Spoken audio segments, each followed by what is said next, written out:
The red corner, we have the do-rag wearing, backboard tearing, motivational overbearing, JD.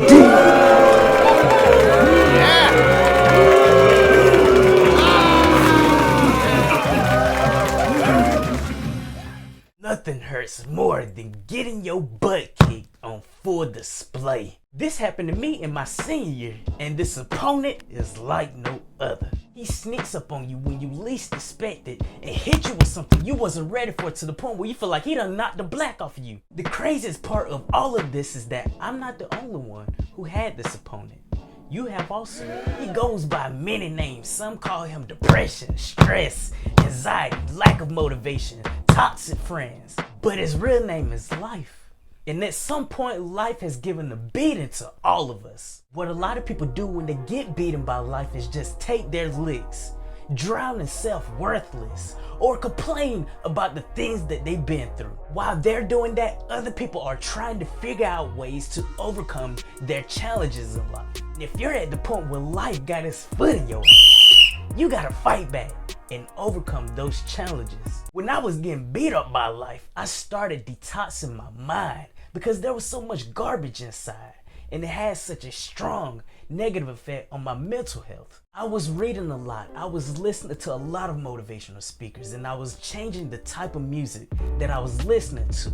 I was doing everything I thought I could do because I was at the point where I was like, man, I can't take this anymore. When that disgusting thought process entered in my mind, I knew that I needed to change something around in my life. I also stopped talking to all my friends because I needed to understand who was going to be beneficial to my mental health and who was going to be a parasite. Doing all of this worked for me. It helped. My life was getting better, but it didn't change overnight. Every now and then, life would land a hard punch of challenges at me. Sometimes it set me back, but I knew that I needed to keep fighting. You gotta understand that bad things happens to everybody. So you can't take it so personal because some people went through the same thing that you went through and others went through far worse. The best thing for you to do is to take control of your life and fight. You gotta figure out what fighting looks like for you. What helped me may not help you. So you gotta figure all of that out on your own. Do not make the biggest mistake that a lot of people do. When life get to cooking, they start complaining. Elderly people do it all the time. I just ain't doing good these days. My arthritis acting up. My security check ain't came through.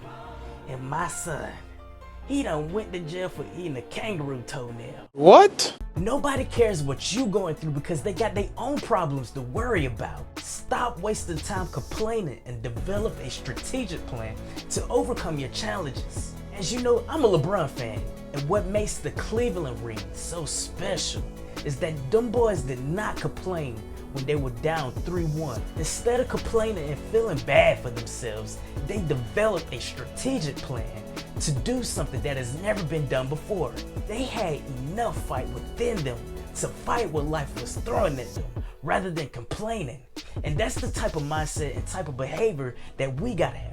I know that you may feel defeated because life is kicking and slapping you around, but I also know that you're strong enough to fight whatever you're going through. Life is going to continue to send challenges your way. So you better learn how to fight, and you better learn fast. One of the challenges that life hit me with is that I almost died in the dumbest way ever. Watch this video so you can see what I'm talking about. Share this video, share my channel so I continue to provide you with mental wisdom, motivation, and some entertainment. Peace.